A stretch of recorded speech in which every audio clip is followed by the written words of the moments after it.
Hello, आज चाहिँ happy Monday वाला भिडियो हेरौँ। सबभन्दा पहिला चाहिँ मैले पूजाको सामग्री किनेर आएँ। त्यस पछाडि भाँडाकुँडा हेरेको त सबै हेरिन सक्नुभएको रहेछ।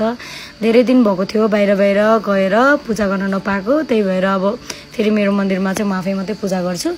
त्यही भएर यस्तो भएको थियो। धन्न मन्दिनी पिताम्बरी छ र सजिलो भएको छ।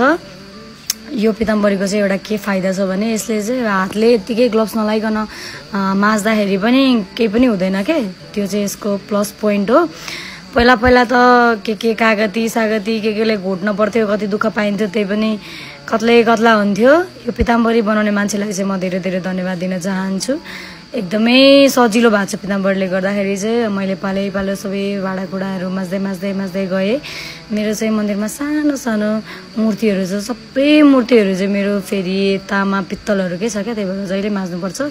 अनि यो चाहिँ हप्तामा 1-2 चोटि माझेन भने चाहिँ फेरि लास्ट दुःख पाइन्छ, अझै धेरै दुःख पाइन्छ, एकदमै घोट्न पर्ने हुन्छ।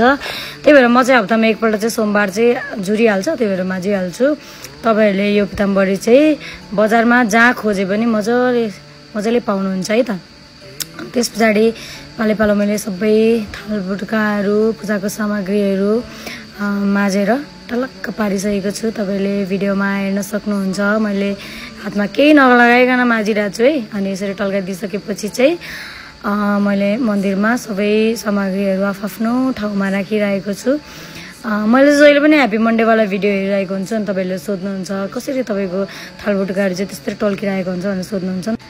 त्यस पछाडि चाहिँ मैले पूजा गर्नको लागि शिवलाई मनपर्ने सबै कुराहरू चढाइसकेको छु। तपाईँहरूले देख्न सक्नुहुन्छ मैले बेल चढाएको छु, त्यस पछाडि भस्म पनि चढाएको छु।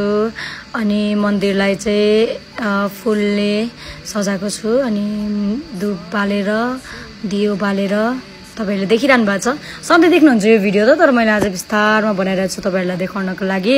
पूजा गऱ्यो भने चाहिँ अर्कै खालको फिलिङ्स आउँछ मलाई चाहिँ। अब तपाईँहरूलाई कस्तो हुन्छ त्यो मान्छे अनुसार फरक पर्छ।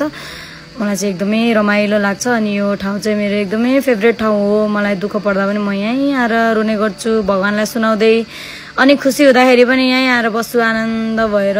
यहीँ हो मेरो ध्यान गर्ने ठाउँ पनि। तपाईँले हेरिसक्नु भएको छ। यो खासमा पूजा भनेकै सफा गर्ने, भगवान्लाई राम्रो बनाएर राखिदिने, बत्ती बाल्ने, धुप बाल्ने, यस्तै त हो नि होइन। अरू कुरा त भगवान् मनमै हुनुहुन्छ। सम्झेर मनमा सम्झिँदा जता पनि पूजै हुन्छ। तर अब यहाँ चाहिँ यसरी गर्छु म सोमबार चाहिँ। मलाई एकदमै खुसी लाग्छ।